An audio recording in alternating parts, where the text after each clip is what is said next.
Your XP1000 have starting problems? Really, not just XP1000s.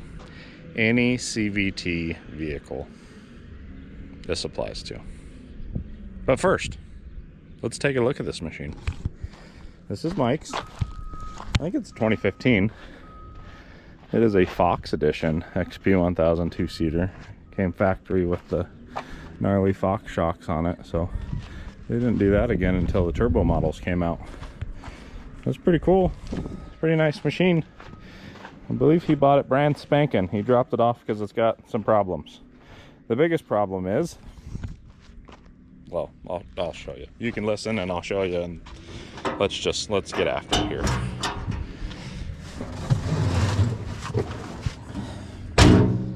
All right, see the shifter?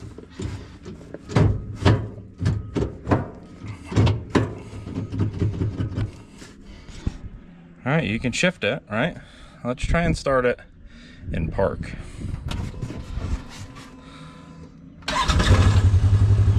Okay, it starts in park.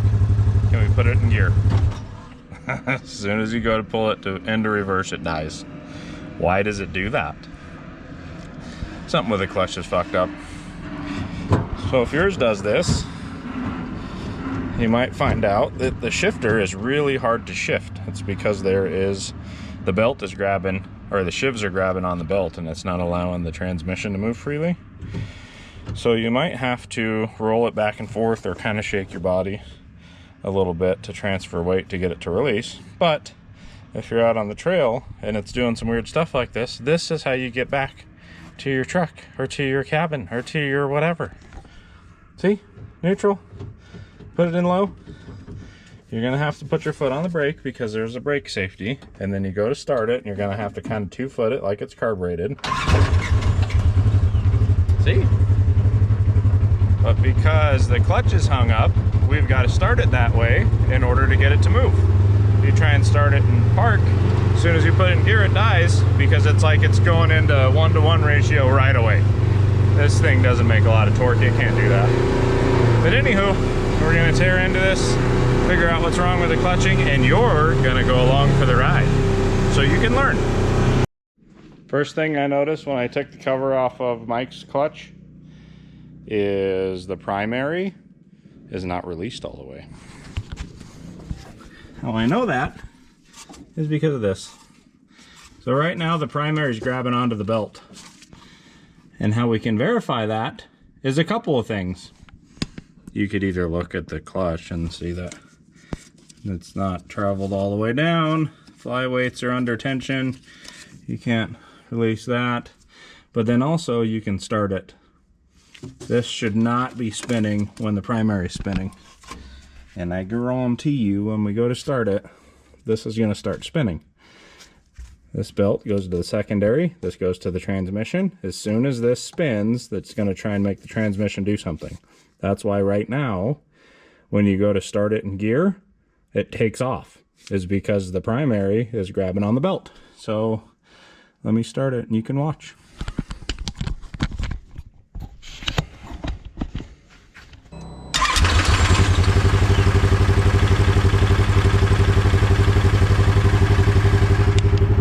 Told you, not supposed to do that. It'll spin sometimes, it'll grab the the secondary a little bit, but not like that. That primary is not releasing. So I'll give it a little bit of throttle. What you'll see is the center shaft, where that bolt is right there. You'll see more of that shaft, and this part of the primary will go in. So the belt will go up the primary and down the secondary. Let me give it a little bit of throttle and you can see that.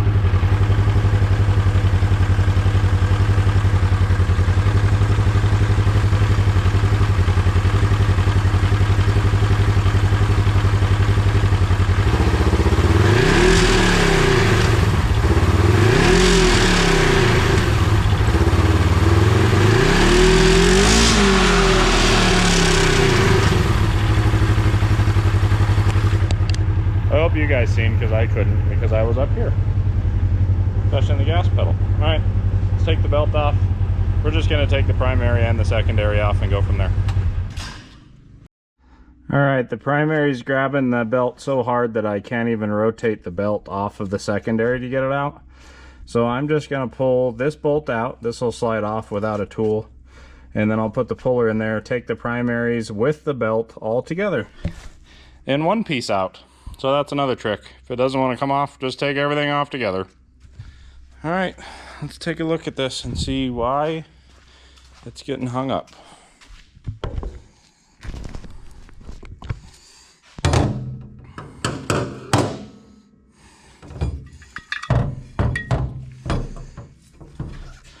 So this is not releasing all the way. And why is that? Oh, I see one problem already. Okay. Let me go get some tools. We'll pop this apart and then I will show you what I found. All right, clutch tool I've got is SLP, starting line products or productions or something. Starting line something. This is to get the pressure of the spring off of there, so you could take the top pad of this off. Before you do that, mark it so you put it back together, because all of these are kind of supposed to be balanced together, I think. I don't know for sure, but that's the way I do it, all right? So get a marker. So we're gonna do that, we'll do that, and then we'll do this. So all the X's go together, okay? Got that? All right.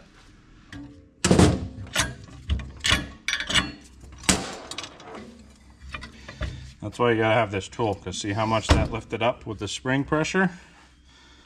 And then remember, our crosses, that's why we crisscross applesauced it. Okay, so what did I see? Right? Is that what you're asking? What did I see? This is what I saw. Let me get the camera set up so you can get in there. This is a flyweight.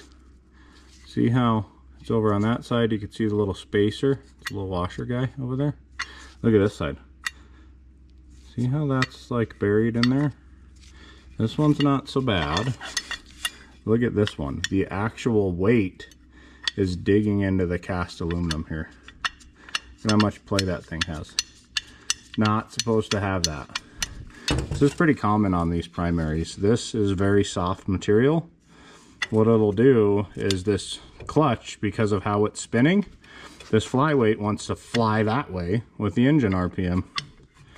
So it'll dig into the housing. So it kind of sucks because the rest of the primary looks good, but because the flyweight is digging into the housing right there, these weights are getting stuck. And then it's causing shifting problems. So then that started, look at this material on this flyweight. See how that's chewed up? That will start chattering on this roller that's right here. See how chewed up that roller is? It's a problem. See how it's got a flat spot in it? That's no good. So this primary just needs to be replaced. This one's also hammered. That one's really bad. Those rollers should roll smoothly, and they should have no imperfections in them. Also, the other thing on the primaries that get wore out is the shivs. So you might not be able to see that, but there's a couple of steps in there. That's just from the belt riding. So this primary is done. You gotta get them a new primary. So then on the secondary, what gets worn is these little rails where the rollers ride. You see how this roller doesn't want to spin? That's a problem.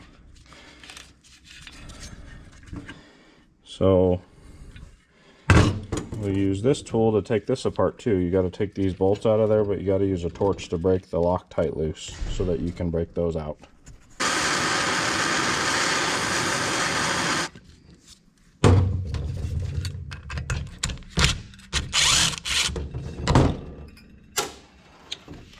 So this part is called the helix.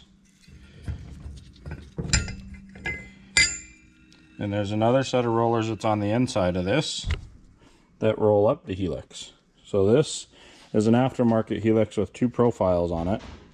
And different profiles are supposed to help with different clutch engagement. There's a million different ones, so you're going to have to look it up and figure out what works for you. But anyways, the reason why we took this apart is we want to look at these internal rollers.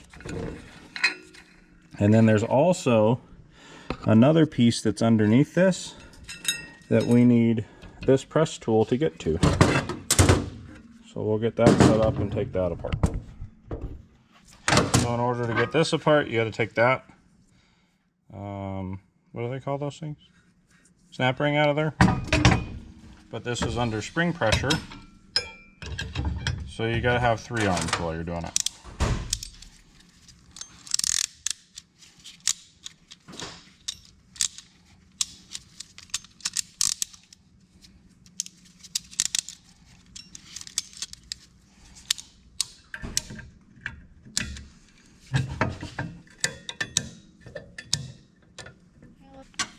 That out, and then you can release this up.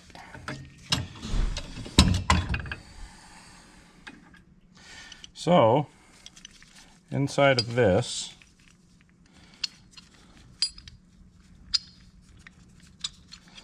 is a little drive coupling and a little grommet. So this is to get rid of instant impact. So you want to inspect this. So this is rubber. I guess it's not a grommet, it's like a coupling deal, but see how this is a little chewed up? We want to fix it up right for Mike, so we'll order a new one of those. And then these are generally an aftermarket item, so the factory ones are a little weak. I think I remember when we did this the last time, I bought a new one of those for Mike, so we should be able to reuse this piece in a new secondary if we get a new secondary. But I would say at the very least we should get a new one of these little couplings. So this is your secondary spring, and then it sits inside of a cup. It's right here. So this is to protect the aluminum housing of the secondary from getting chewed up. And then this is how you get to the roll pins that hold these in place. So you have to take it apart in order to do that. So what we're going to do is we're going to get a roll pin punch, drive those out so that we can inspect these rollers. Okay, so I dropped you and I broke the lens. So I got these new lenses and they're supposed to, something about macaroni or something, you know, supposed to change your macaroni so that the close-up view is better or something or whatnot. I like macaroni, so which macaroni is this one? Does it even say, oh, shing tong ting tong ting? Does it even tell you what it is?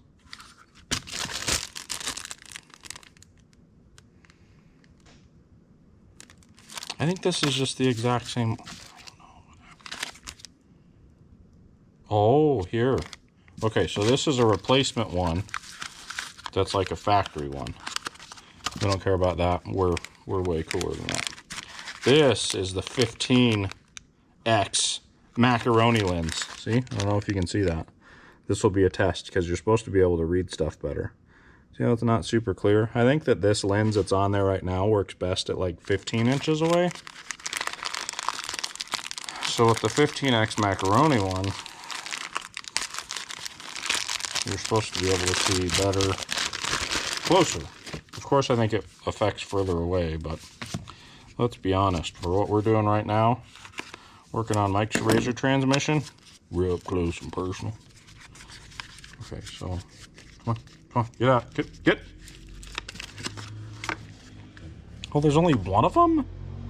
I thought it came with a couple of them. What the heck? I'm gonna break this thing in a heartbeat. How do you open this thing? I might break it when I open it. How do you, how do you do this? Oh, there it is. Okay, so bear with me. You're gonna see a whole lot of paws. Okay, you twist this guy off. See, that's what this looks like on the inside of there. And now, oh, this has got a neat little safety cover over it to keep all the gunk out of there. How about that? How do you get that out of there? Okay. This is the super macaroni one. Okay, how does that help for close-up stuff? Can we read things better now? Does that help for this? Holy cow, that does make a difference. Wow. That's pretty neat. Look at, you could read that super up close and personal. The 15 macaroni seems to help. So what does it do for things that are further away? Oh, it definitely affects things that are further away. Look at that. So it doesn't really like things that are further. It makes them blurry. All right, well anyways, we're working on the clutch, which the clutch is gonna be close to us. So let's just bring our other macaroni lens. We'll put it in this little cover thing. Look at this safety little thing. Oh, shoot. Okay, let's bring our GoPro with our fresh battery, our fresh macaroni lens, over back to the clutch. Oh, we got the roll pin punch stuck in there. Okay, so now you drive those out of there, and then these guys should come out. So usually what I got to do is grab onto them with vice grips and do a little twist-a-rooski. Let me go grab those. So then what you're looking for on these rollers is you're looking for wear. Let me put the pin back here. So you're looking for wear on these guys. And these do have a little bit of wear on them. We probably should get new ones of these. So now, this is what the secondary looks like. Two pieces. You can get real up close and personal look on the Chev on this. Let's check out this macaroni mode here. It looks really good. So see these markings that are on the outside? That's just kind of where the belt, a little bit of rubber's burned in there, but the Chev actually doesn't look too bad. That's from taking this thing apart a few times. You just wedge the tool in there. So Mike's had to replace a belt or two. This little bearing that's in here, you want to inspect that. That just rides on this shaft. But when this is all together, these are aligned with those slots. And then this Chev and that Chev have to ride together so they don't run independently of each other. But that Chev looks good. This Chev and then these guys, so the rollers roll in there, it really doesn't look bad. I mean, it's not brand new, but it doesn't look bad. And then the next thing is this bearing. So you just do a little twist-a-rooski. The bearing feels good. It doesn't have any play or anything in there. So I will talk to Mike, see what he wants to do, and go from there. He did say he wanted me to look at a couple other things. I think he said the steering rack was a little wonky. Got it. Feels good. I think Mike's a little wonky. The steering rack, as soon as you touch the wheel, the frickin' tires turn. Mike, this thing's fine. All right, let's crank the wheel. Yeah, as soon as you touch the wheel, both tires turn. Ain't nothing wrong with the rack, Mike. Silly guy. He said something about a leak somewhere, maybe? I don't know. We'll look into it and we'll see what we find. Found something. Not a big deal, but also not surprising. I'm not really sure how many miles are on this, but we can look in a second. But anyways, U-joints got play in them. So not a big deal, but see how the cross is moving inside of the yoke? I know the yoke is moving on the splines, that's normal. But the cross is moving inside of the yoke. But then also, the other thing, and I haven't looked at it yet, is that carrier bearing up there. I know this is moving back here, but up there is moving a lot too. I think that carrier bearing's bad. And when you spin this, you can hear like some grinding in the front. I wonder if that says front diff. Maybe. I don't know. Alright, here's another problem point on these things, which it happens with everything. How much play is in this ball joint?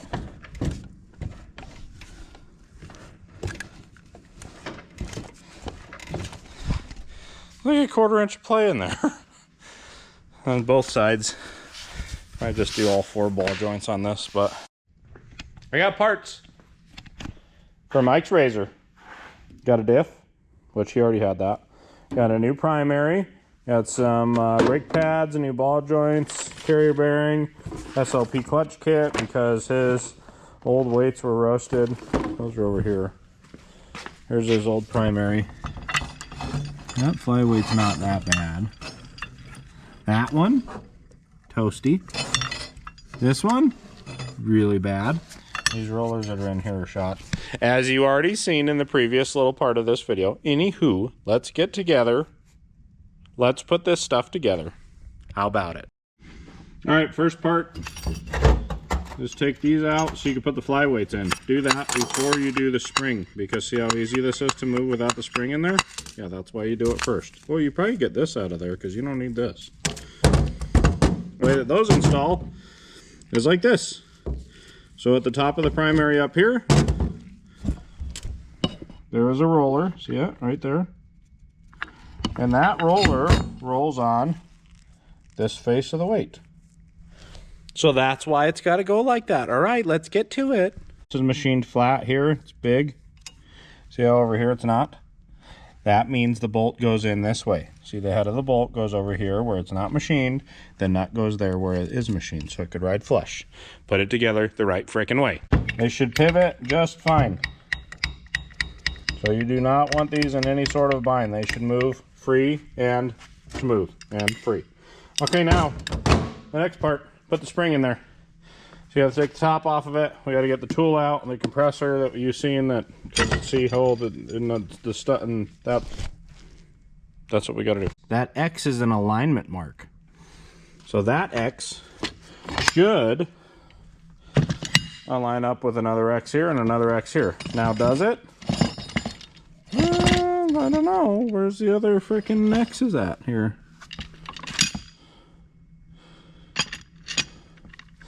That's peculiar. Oh, there's the X. See, right there? That X goes with that X. When we put it back together, we need to put that with that. It's all about balancing stuff, you know? Like those magicians that do balance. It's all about that stuff.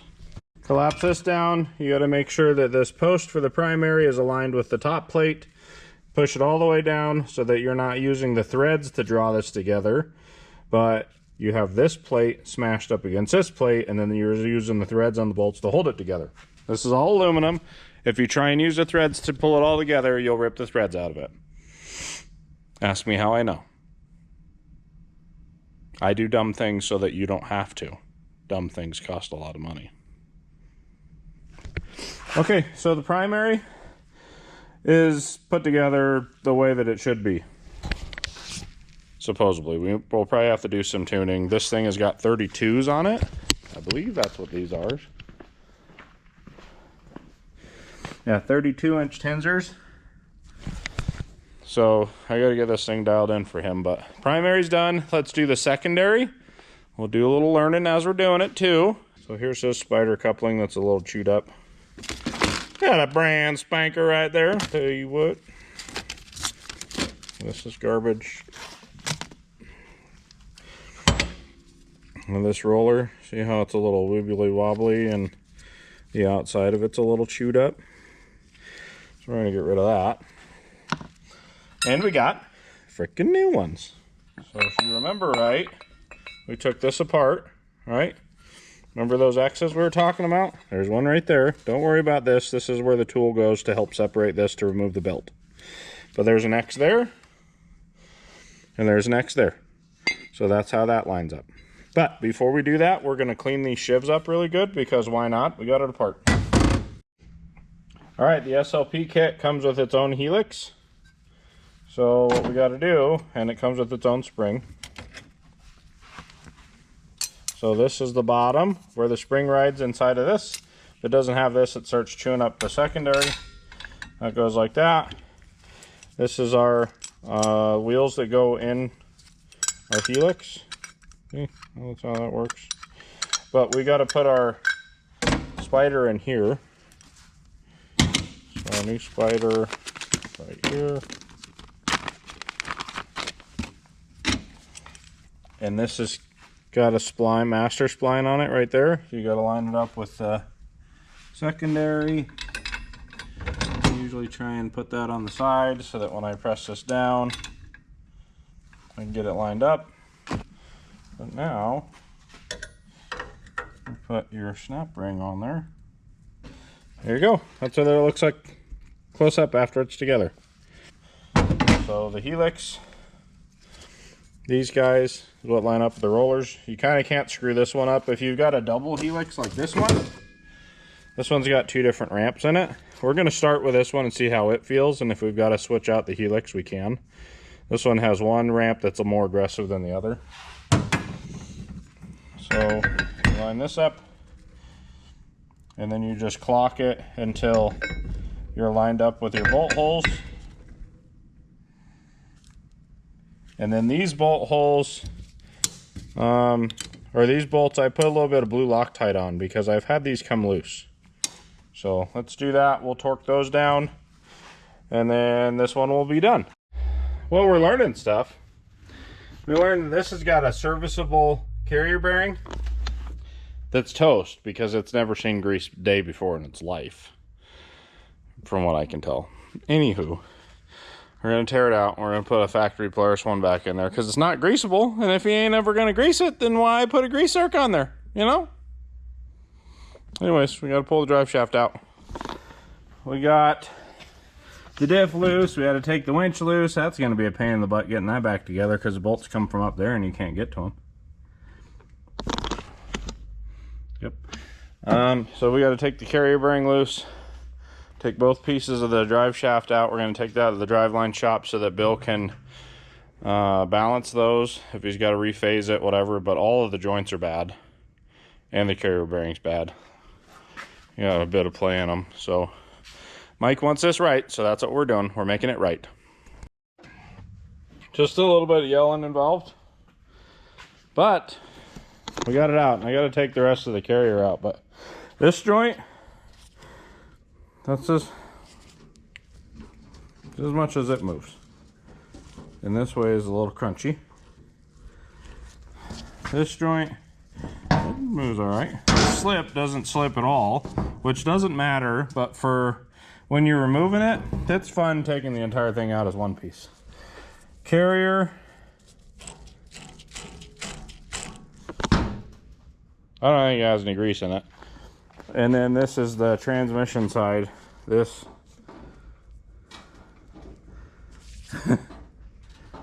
it's not happy. Oh, look, the cap is spinning in the yoke too. Well, that's not good. I think I got a new yoke. Yeah, that's a problem. That'll cause vibration for sure, because you got some play in there. Oh yeah, that doesn't feel good at all anyways. That bearing is crunched up. All right, let's see if we can find a slip yoke. If not, we got to buy one. Hopefully we don't, because I want to get this done and out of the shop.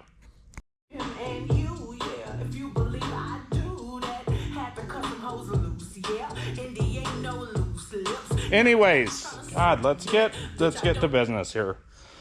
All right, are you doing a drive shaft to the carrier bearing on a 15 model year, which this really goes for any of the 2-seater XP1000s, and you can't figure out how do you get the freaking drive shaft with the carrier bearing through this shenanigans here? There ain't no room for nothing. See? Well, it's pretty easy. You just pull the freaking mount to the carrier bearing off. See? Just rip the rubber out of there. Lube it up real good so it'll go back together good. And then install it. That's what you do. So I don't have enough hands to show you, so maybe I'll get you mounted up and you can see what I'm talking about here. And you gingerly slide it on through skis. Now what you got to do is you got to get the carrier bearing in place, push it on the boot, slide this in there so that you can slide the other one on the other side, and then Bob's your uncle. It's kind of a pain in the ass, really, but I figured I'd show you that trick. You don't have to take the frickin' engine cross member out or the skid plate or any of that other stuff. I mean, if you want, you can. All right, it's in there. To recap, doing a drive shaft on a 2-seat RZR is stupid. Anyways, what you got to do is you got to take the bearing housing off of the bearing, And then you can install the bearing in the RZR, bolt it down loosely. Lube the shit out of the inside of it. And then you slide the rear shaft with the bearing through there, reseat it into the housing. That's why you bolted it down loosely, so you could force it back through there. Then you take those bolts out of there. You unbolt the front diff. You put the front drive shaft in there, bury it in there on the front diff as far as it'll go. And then you put this yoke on the rear drive shaft, bury it in there as far as it'll go. And then you'll barely have enough room to slide the splines on there. So then you slide the splines on here all the way back as far as it'll go. You push this back, get it aligned and bolted down. You could tighten it down at this point. And then you move the front diff back up to where it needs to go. So I'm all the way to that point. I just got to tighten the front diff. See how the bolts are loose still? Drive shaft's in. Front diff's in. Winch is in. The entire driver's side is assembled with new brake pads. All right, I was going to put the skid plate back up on this thing. And I removed one bolt from the front of this to get it lower enough to get the bolts for the diff out. Well, look what I found. I drilled these two new ones because it ripped these ones out. But look at these ones, never drilled. See, there's not a freaking hole in there. These ones, never drilled. What the frick, Mike? These ones back here, never drilled. So I'm gonna put 4 of them in there. I'm not doing all of them because this tube is bent to shit. So I'm gonna try and do this one, and maybe this one. Well, it looks like I'm gonna do a wheel bearing because, yeah. All right, here's an interesting find. Put this back on there. And when I was doing that, all of these freaking washers kept falling out that were in here. And I was trying to figure that out. Well, when the freaking nut's on there, it's clear away from this hole. Looks like this is an aftermarket axle. So where they drilled that is not in the same spot. So that's why there's 97 washers on this side. Interesting. But I'm putting it back together the way it was. All right, the moment of truths. Remember when we started it before and the secondary wanted to spin? Well, now we got new clutches on there. Let's start it and see if the secondary is trying to spin again.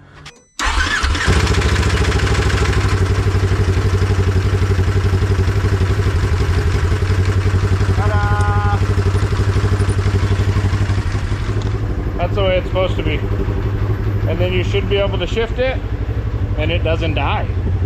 Remember before it did that special thing? All right.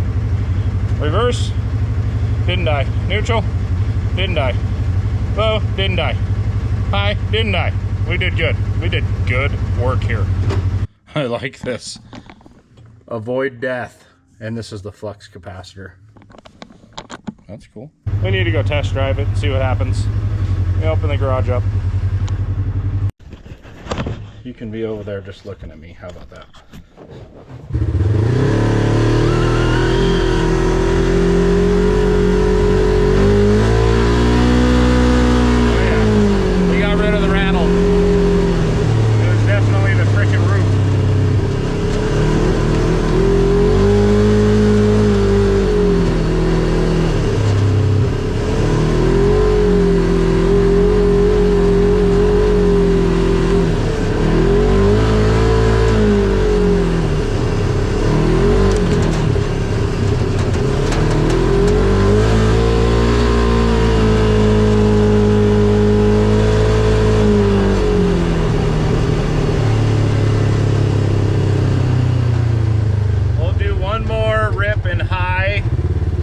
Just to make sure RPMs are good.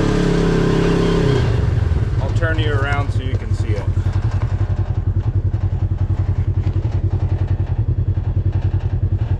So we want that to be like 8,600 or 84 to 86, 88. All right, ready?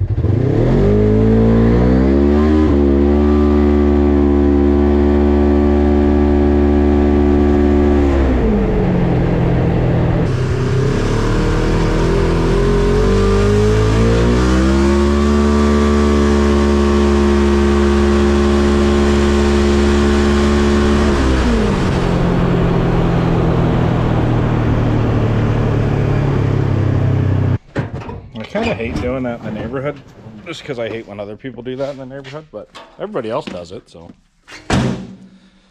She rips pretty good. Might have to put a little bit of weight in the fly weights, but I'm gonna let Mike have it and test it because that's kind of going to depend on his driving. It kind of broke the tires loose a little bit just because I was on pavement and then hit dirt, and it kind of, the RPM crept up, which is kind of normal. But it rips. It runs pretty damn good with these 32s on it. I think I'm going to call Mike and tell him to come get this thing. All right, that's it for this video.